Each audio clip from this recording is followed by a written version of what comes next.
Aujourd'hui à l'émission, la libellule s'agrandit brique par brique. On invite les amoureux des objets antiques et on vous convie à un pique-nique interculturel. Bienvenue sur ma terrasse.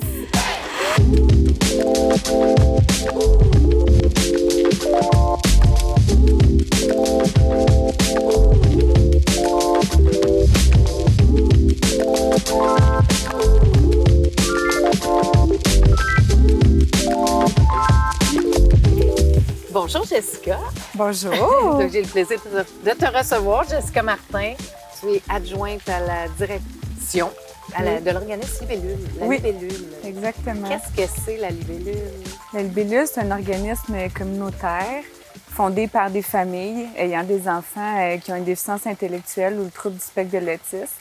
Il y a de ça près de 60 ans. On va fêter cette année notre 60e année. Et quand même, hein, c'est bravo, 60 ans. Oui, d'existence pour un organisme communautaire quand même. On est très ancré dans la communauté. Ça fait plusieurs années.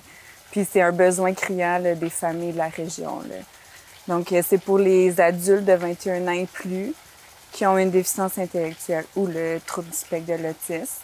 Parce qu'après l'école, ils n'ont plus de service. C'est vrai, hein? Les gens, moi, je savais pas ça avant de vous connaître, là, mais après 21 ans... Il y a un trou noir. C'est comme... Puis vous avez un beau slogan, là. Oui. Je sais pas si on peut dire un slogan, là, oui, mais c'est après 21 ans, la vie continue. C'est beau, je trouve ça beau. Ça m'avait accroché... Je pense que c'est ce qui m'avait fait accrocher, là, il y a une couple d'années, là, quand quelqu'un avait dit ça, là, après 21 ans, la vie continue, puis j'avais fait « Wow! Ouais. C'est super beau. » Oui, c'est ça qu'on dit, tu sais, ils sont comme en Cadillac, 0-21 ans, ils ont beaucoup de services, 0-5 ans, tu sais, la petite enfance, il y a beaucoup de services aussi, mais rendus à 21 ans, ils sont comme lâchés lousses, puis ils savent, tu sais, les parents, des fois, sont mal informés aussi, ils sont pas préparés, puis là, ils se demandent quoi faire avec leur enfant parce qu'eux, ils ont besoin de continuer à travailler, ils ont besoin d'avoir un roulement, tu sais, la vie continue pour eux aussi. Puis leurs enfants. C'est quand même demandant. On les aime, nos enfants, mais c'est demandant. Puis c'est ça, à 21 ans, c'est rendu des adultes. Oui. Mais puis eux, c'est des enfants éternels. Il faut qu'il y ait tout le temps des soins, une proximité avec leurs parents. Puis nous, notre objectif, c'est que les familles restent des familles naturelles. Ça veut dire qu'avec leurs parents biologiques, la famille proche, c'est sûr qu'on en a qui viennent de ressources intermédiaires. Qui ont été placés par la famille. Mais notre but, c'est de donner justement du répit et du soutien aux familles naturelles pour qu'ils puissent rester dans leur milieu familial. Oui, donc ça, le répit, ça fait partie un de vos services. Dans le fond, c'est le gros service. Oui. Puis quand on appelle répit, c'est pour monsieur, madame, tout le monde, qu'est-ce que ça veut dire? En fait, on a du répit de jour puis du répit de fin de semaine. Donc, on a 2 centres qui vont bientôt déménager en un. Oui, on pourrait en reparler. On s'en vient là-dessus. C'est ça. Mais on a comme un centre d'atelier, c'est une clientèle un petit peu plus légère, qu'ils viennent du lundi au jeudi, entre 9 et 15 heures. Comme ça, les parents peuvent continuer à travailler, justement. Puis on a à Pointe-Calmique, c'est notre centre de jour pour les personnes à mobilité réduite parce qu'on a un ascenseur adapté. On a les équipements nécessaires aussi avec des lève-personnes. Et puis c'est une clientèle plus lourdement handicapée intellectuellement ou avec le trouble du spectre de l'autisme aussi. Parce que vous avez... là, c'est ça, là, on va parler du déménagement, mais si vous aviez une boutique, est-ce que ça va suivre? Oui, en fait, à Saint-Eustache aussi. Dans le fond, c'est beaucoup des plateaux de travail vu qu'ils sont autonomes. Donc, on est en collaboration aussi avec des entreprises de la région pour faire travailler un petit peu nos membres qui se sentent utiles, travailler leur motricité. Puis c'est ça, leur sentiment d'accomplissement aussi, parce qu'ils sont vraiment fiers, tu sais, quand ils terminent leur projet, là.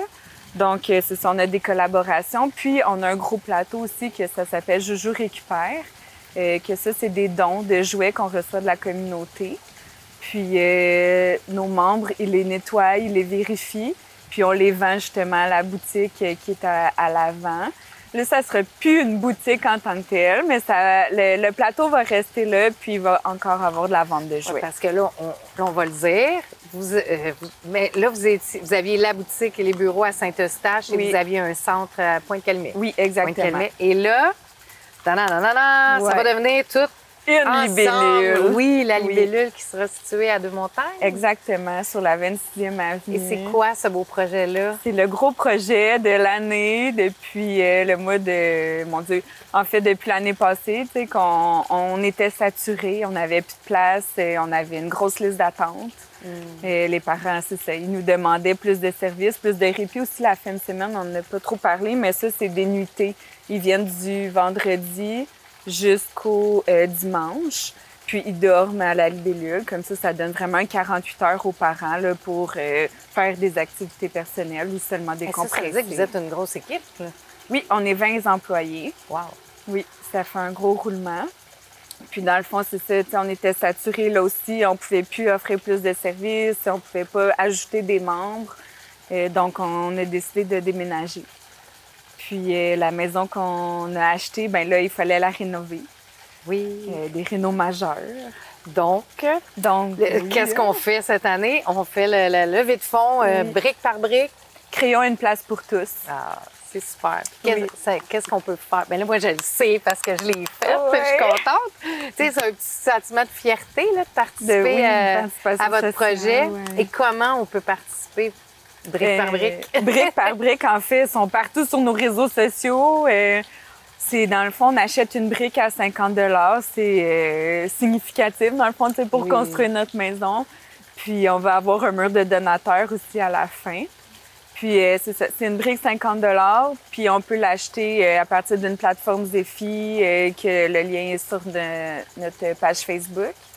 C'est simple, là. C'est vraiment très simple. Oui, c'est simple. Vous rentrez votre nom, votre adresse, puis on donne... Les gens connaissent pas trop Zephy, sont un petit peu insécures, mais tu sais, pour nous, ça nous aide vraiment parce qu'on paye pas de frais. Oui, c'est fait pour les organismes. Oui, c'est ça. Fait que tous les dons sont 100% à nous aussi. Fait que, tu sais, c'est une belle porte d'entrée pour nous, là, pour recueillir les dons. Puis, c'est ça, on veut amasser 200 000 $. OK. Ça, c'est commencé depuis le mois... Oui, mai. On est rendu à 60 000. Bravo! Merci. Bravo, mais il faut continuer. Oui, il faut continuer gens, parce que là, c'est ça. Il y en manque, puis on en a besoin pour les rénovations parce que c'est ça, c'était des grosses rénovations. On a dû aménager les pièces parce qu'on a des besoins particuliers avec notre clientèle. Il y en a qui ils peuvent pas entendre trop de bruit, ça les stimule, ça peut leur faire des crises. Il y en a qui doivent être juste 4 dans leur groupe. Donc, tu sais, c'est vraiment des besoins particuliers. Donc, c'est un endroit adapté à leurs besoins. Puis, on connaît notre clientèle. Donc, on a vraiment investi les sous pour que ça plaise à tous et chacun. Puis, est-ce qu'il y a une autre façon qu'on peut... Dans le fond, vous êtes ouvert à toujours avoir des dons. Oui. Là, on veut se... C'est ça. En tout temps aussi, on a notre plateforme de dons sur notre site Web. Et il y a annuellement aussi un souper lasagne. Exactement. Qui revient l'année prochaine. Oui. C'est souvent en mars là, qu'on fait un souper lasagne. Pour ça, c'est notre collecte de fonds annuelle parce que, tu sais, on vit avec des subventions et tout. Mais pour augmenter les qualités des services, augmenter la qualité pour les employés aussi, ben, tu sais, on cherche tout le temps du financement. Et le déménagement est prévu pour quand? Première date, c'est le 28 août. Puis la seconde date, c'est le 13 septembre parce que comme c'est particulier, notre clientèle, justement, on doit prendre le temps. Prendre le temps avec eux de leur montrer la place, de les préparer à l'avance, de faire des petites transitions là, doucement. Donc, je vous souhaite un beau déménagement. Merci. Une belle récolte de dons. Merci. Donc, brique par brique. Créons une place pour tous. La libellule, par Zephy, sur le site Web. Oui. On s'en va là. Oui. Un grand merci, puis un bel été. Merci. Merci à toi.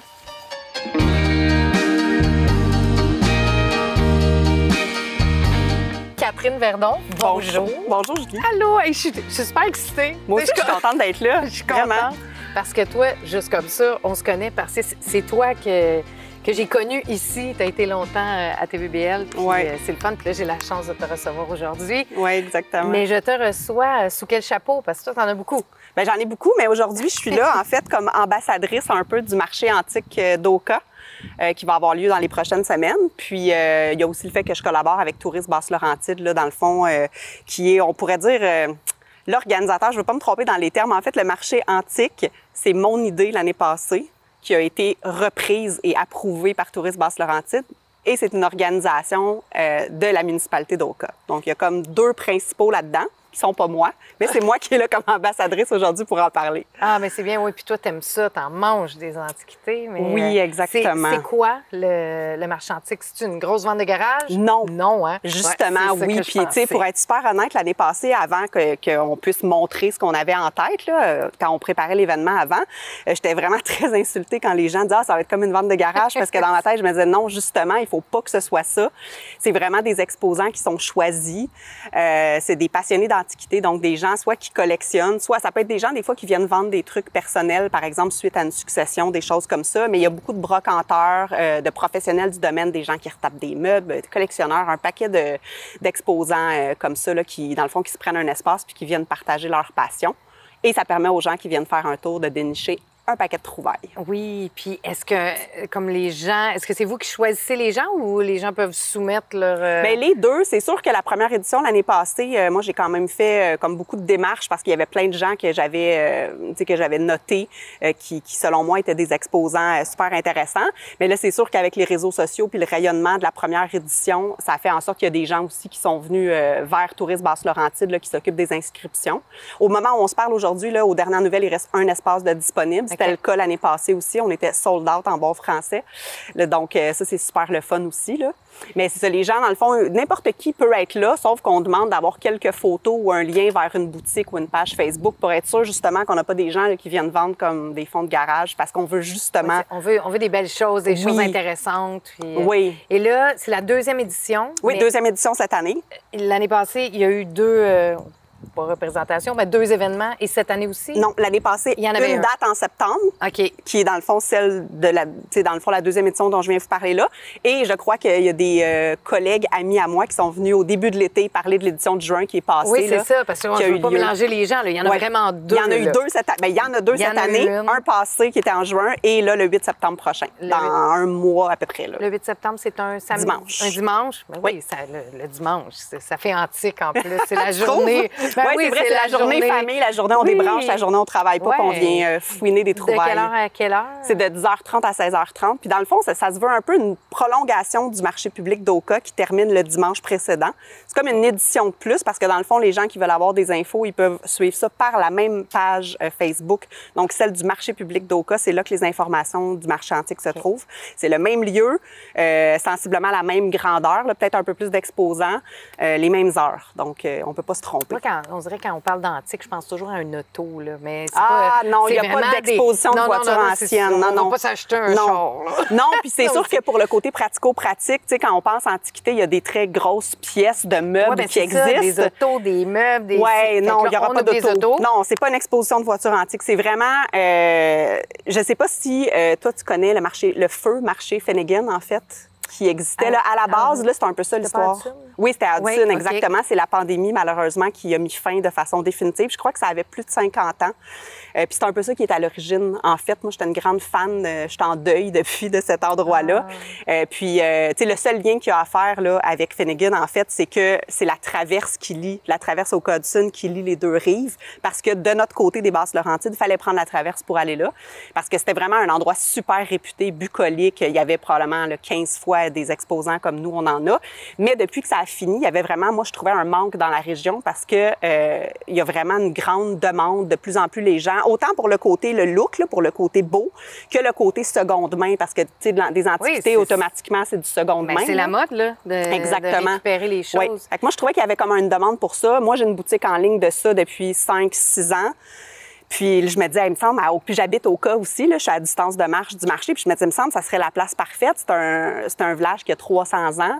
Il y a plein de maisons antiques. Donc, c'est ça, dans ma tête, les deux, on a des maisons antiques, puis on aime les antiquités. Oui. Là. Les vieilles affaires. Oui, on aime les vieilles affaires. Oui. Mais, puis, tu sais, moi, une année, je me disais, ben là, je suis rendue plus à la mode, parce que là, je suis champêtre, j'ai une vieille maison. Mais non, C'est pas une mode, dans le fond, c'est quand t'aimes une entité, t'aimes l'entité. Puis tu sais, chaque objet qu'on trouve dans des événements comme ça, ils ont tout le temps une histoire. Puis c'est ça qui est le fun, c'est qu'au lieu d'acheter en ligne, moi, c'est ça que souvent les gens me disent, ils sont comme, ah ouais, tu sais, t'as une page Instagram, faut venir ramasser chez vous, j'aimerais ça magasiner.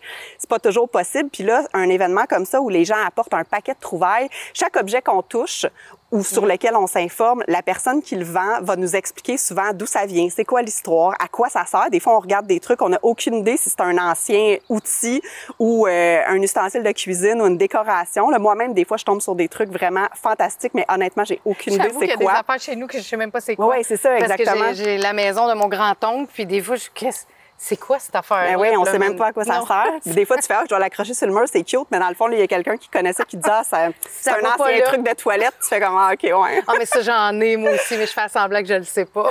Exact, oui. C'est ça qui est le fun, c'est de parler avec les gens, parce que c'est tous des gens passionnés. Puis là, tu repars avec ton objet qui a une histoire, puis c'est ça. Fait que, ben là, nomme-moi des choses là, qu'il y avait. Il doit y avoir tellement de choses. Il y a de tout. Comme je disais tantôt, c'est sûr qu'il y a des gens qui vont apporter des meubles, mais il y a le côté pratico-pratique que c'est pas tout le monde qui a une remorque à sa disposition. Là. Donc, il y a autant des vieilles courtes pointes. On va trouver beaucoup de laiton, là, donc le fameux doré, là, le métal doré, le laiton. Il y a beaucoup de bougeoirs, il y a beaucoup de cadres. Tout ce qui est, dans le fond, des anciens métiers un peu aussi qu'on voit beaucoup, de la broderie, du petit point, beaucoup de vaisselle, un paquet de choses, beaucoup d'outils anciens, beaucoup de déco, un paquet de choses. Il y a des gens qui vont se spécialiser, par exemple, dans les vêtements, dans les sacoches, dans les appareils photo, autant pour objets décoratifs que des collectionneurs. Là. Donc, ça va vraiment un peu dans tous les sens. Mais en général, c'est sûr que pour le côté pratico-pratique, il y a des plus petits objets. Mais on s'entend petit. On trouve quelque chose qu'on aime. Bien, c'est sûr que si on aime les antiquités, le seconde main, les objets choisis, les choses un peu plus rares, c'est sûr à 100% qu'on est séduit. Puis est-ce qu'on peut manger sur place? Oui, bien, en partant, c'est sûr qu'il y a le village, parce que c'est dans le cœur d'Oka, donc il y a un paquet de belles petites adresses autour à aller voir. Mais oui, il y a 2 offres de restauration sur place pour que justement les gens qui ont envie de passer un bon moment puissent rester là, plus qu'1 heure, puis pas être obligés de partir pour cette raison-là. En plus, c'est sur le bord du lac des Deux-Montagnes, il y a des tables à pique-nique, il y a plein de cyclistes. Ceux qui ont vraiment le goût aussi pourraient même venir faire un petit tour comme piéton de la traverse Oka-Hudson aller-retour. C'est vraiment super beau. Donc, c'est vraiment une occasion de venir le plus que juste 1 heure. Là. Donc, le 8 septembre. Oui. Le 8 septembre, on s'en va au marché antique. Oui. À Oka. J'ai hâte de te voir et de voir surtout qu'est-ce que tu vas trouver. Oui. J'ai peut-être des affaires pour toi. Là. Ah oui, bien oui. On peut nommer Seconde Impression. Ben oui, tu peux le nommer avec Seconde plaisir. Impression, si sur jamais Instagram, on n'a pas le temps d'aller au marché antique, bien, on a Catherine Verdon qui oui, puis c'est ça. Super bel événement de tourisme Basse-Laurentide et de la municipalité d'Oka que je remercie d'avoir dit oui à mon projet qui avait l'air peut-être un peu fou, mais que je pense finalement qu'il est apprécié de beaucoup de monde. Ah, puis Tourisme Basse-Laurentide a l'air très fier de cet événement-là. Bien, tant mieux. Ouais, moi aussi, bravo, je le suis. Puis bon événement. Merci Julie. Catherine. Merci beaucoup.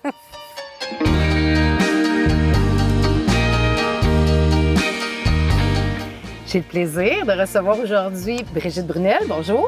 Bonjour, Julie. Et Alain Marginat. Bonjour, directeur à ABL Immigration. Voilà. Et Brigitte, tu es une membre du comité organisateur de l'événement qu'on va présenter aujourd'hui, le pique-nique interculturel. Tout à fait, depuis 2018. Donc, en premier, j'aimerais ça qu'on parle un petit peu de c'est quoi ABL? ABL, premièrement, c'est triple A. Hein? Triple ABL, ça veut dire Accueil, Accès, Action, Basse-Laurentide pour l'immigration.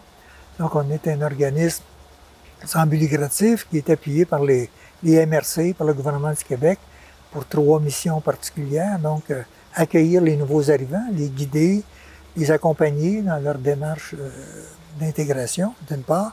D'autre part, favoriser la promotion de la diversité sur notre territoire, diversité comme étant une source d'enrichissement. Un peu comme en matière d'environnement, on dit toujours que la diversité, c'est porteur de richesse. Au niveau humain, nous, on constate que c'est un peu la même chose. Donc, ABL a cette double mission et de favoriser finalement l'inclusion au niveau des personnes. Voilà. Donc, principalement, ABL couvre les 3 MRC du Sud, Thérèse de Blainville, Deux-Montagnes et la ville de Mirabel, qui a un statut de MRC. Et donc, le territoire desservi est celui-là. Et on est très fiers de collaborer, de participer finalement aux initiatives citoyennes qui se font un peu partout sur le territoire. Il y en a autant du côté de Sainte-Anne-des-Plaines que du côté de la MRC de Deux-Montagnes. Et là, aujourd'hui, très fier d'accompagner et d'appuyer finalement le comité diversité Deux-Montagnes qui, pour une 5e année, tu me corrigeras, pour une 5e fois. Une 5e, oui. Parce qu'il y a eu la pandémie où il y a eu un arrêt. Qui nous a fait un petit... Qui, de nouveau, finalement, offre cette activité dont on va vous parler. Et donc, j'espère que... qui sera, non, pas j'espère, ça va nécessairement être un succès. Ben oui, donc, voilà, oui, absolument, absolument. Oui, puis les autres années aussi ont été un succès, je crois. Donc, je crois pas. J'ai vu des vidéos. Tu sais, j'ai jamais participé, par exemple.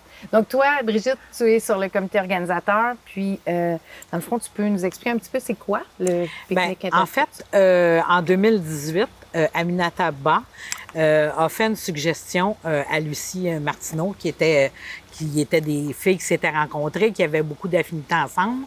Et puis, on fait la suggestion de fonder le comité interculturel de Montagne. Suite à ça, ils ont dit, pourquoi on ne créerait pas un événement qui rapprocherait les gens? Parce que souvent, les gens sont craintifs de l'autre. Quand je dis de l'autre, c'est de toutes les diversités, parce qu'ils ne connaissent pas. On ne connaît pas, c'est ça. Alors, on s'est dit, si on créait une activité qui permettait aux gens de se croiser et puis pas seulement par la culture, parce que lors de notre pique-nique interculturel, on fait déguster aux gens des plats de toute origine. Alors, on invite même les gens, quand ils viennent à notre événement, à porter les costumes, s'il y a un costume de leur pays, pour faire connaître leur culture. Alors, ça permet vraiment une mixité entre les Québécois et entre toute origine qui sont intéressés à venir participer à notre événement pour la 5e édition cette année. On a pris une petite pause pendant la pandémie. On n'avait pas vraiment le choix. Mais cette année, on est de retour et puis ça va être un bel événement encore une fois. Puis, est-ce que ça se fait au Parc central à Deux-Montagnes? Oui, ça se fait au Parc central à Deux-Montagnes le 25 août prochain. C'est de 13h à 16h30. Un dimanche. Oui, c'est un dimanche. Alors, ça permet aux gens de faire leur truc le samedi et de venir participer à notre événement le dimanche. Comme je disais, il y a plusieurs familles qui participent pour fabriquer des plats en dégustation. En fait, c'est pas des plats, c'est sous forme de bouchées. C'est tout à fait gratuit. Donc, les gens, ça leur permet de découvrir non seulement la culture de par la musique, les danses, oui, et mais fait aussi par quelqu'un qui est vraiment de cette nationalité-là. Tout à fait. Alors, mais là, est-ce qu'on amène notre lunch? Non, en fait, tu sais, sur la page Facebook, on a les moments où est-ce qu'il y a des dégustations. On a ce qui se passe aussi durant l'événement. Donc, au début de l'événement, on va distribuer du maïs gratuitement. C'est une commandite de IGA de Montagne, qui sont partenaires avec nous depuis presque le début dans le pique-nique interculturel. Et puis, c'est une quantité limitée. Alors, on invite les gens à arriver tôt. Il y a beaucoup de gens encore qui connaissent pas tellement le maïs, qui est vraiment quelque chose de québécois. Ensuite de ça, on va avoir des salveurs de l'Algérie, du Brésil, du Cameroun, de la Colombie. Et on va avoir 4 périodes de dégustation au cours du pique-nique. On va avoir des démonstrations de Zumba. On va avoir un atelier de balafon, qui est un instrument de musique qu'on va faire découvrir aux gens. Il y a des prestations musicales, il y a du maquillage pour les enfants, il y a du henné. C'est vraiment une activité pour tous, des petits jusqu'aux ados et les adultes. Ça va intéresser tous les gens. Et on va avoir aussi une démonstration de maracana qui est un peu, qui découle un peu du soccer, du foot européen. Sport. Oui, c'est un sport. C'est une danse. Non, le maracana, c'est un sport européen qui est moins populaire ici, mais qui de plus en plus va se faire connaître. On va avoir ces démonstrations-là à notre événement. Et que ça coûte pas cher pour voyager. Cette journée-là, on voyage, on mange, on danse. Oui. C'est ouvert à tous. C'est ouvert à tous. En famille. C'est gratuit. C'est gratuit. Et puis, on encourage les gens, même d'origine québécoise, s'il y en a qui ont une ceinture fléchée, tout ça, à faire découvrir la culture. Toutes les cultures. Oui, tout à fait. Parce que les gens qui arrivent, bien, il y en a sûrement que ça fait plus longtemps qu'ils sont ici, mais ceux qui arrivent, bien, c'est le fun de... J'ai vu qu'il y avait, justement, on avait reçu à l'émission Stéphane Pilon dernièrement. Il était là il y a peut-être 2 ans, là, quelque chose comme ça. Donc, j'ai été surprise de dire « Ah, c'est du québécois. Oui, tout québécois à fait. pur, là, un chansonnier. Puis après ça, bien, là, il y avait quelqu'un d'autre d'un autre... Oui, parce qu'on a une responsabilité d'ouverture à l'autre. Il y a une responsabilité aussi de se faire connaître. Oui, à l'autre. bien oui. Donc, une occasion semblable, puis vous comprenez que le dynamisme de Brigitte, pourquoi KBL appuie cette démarche citoyenne, l'idée, c'est effectivement faire connaître d'autres cultures, mais se faire connaître aussi à d'autres cultures. C'est pour ça qu'il y a quand même une participation importante des gens de différentes communautés qui habitent notre territoire, qui participent d'année en année. Et donc, ça fait cette mixité, ce mélange, finalement, va dans le sens de l'inclusion puis de l'intégration. Donc, dans les deux sens. Et donc, l'importance pour nous aussi, de se faire connaître à l'autre, pour que l'autre puisse finalement bénéficier. Puis on parlait de mai, il y a le sucre à crème aussi qui va venir. Ce sucre à crème, ça vient de chez nous. Oui. Donc ça fait partie des éléments semblables. Donc on a dit, on peut répéter la date? Oui, bien sûr, c'est le 25 août de 13h à 16h30 au Parc Central à Deux-Montagnes. S'il pleut, qu'est-ce qu'on fait? On amène nos parapluies? Ben, écoutez, il va faire beau. Il pleuvra pas. Okay. À chaque année, bon, ça fait partie d'une tradition québécoise. Pour les gens qui savent pas ce que ça veut dire, mettez votre chapelet sur la corde à linge. Oui, faut pas qu'il pleuve la journée de l'événement. On ne veut que du soleil. Bien, merci beaucoup. Bon événement. J'irai probablement faire un tour. C'est tout près de chez moi. Bien, merci de nous avoir reçus. Bien, c'est un grand plaisir. Merci. Merci. Merci d'avoir été des nôtres. Pour voir plus d'émissions, vous pouvez aller sur le site web ou la page YouTube de TVBL. On se revoit la semaine prochaine dans les jardins Michel Corbeil.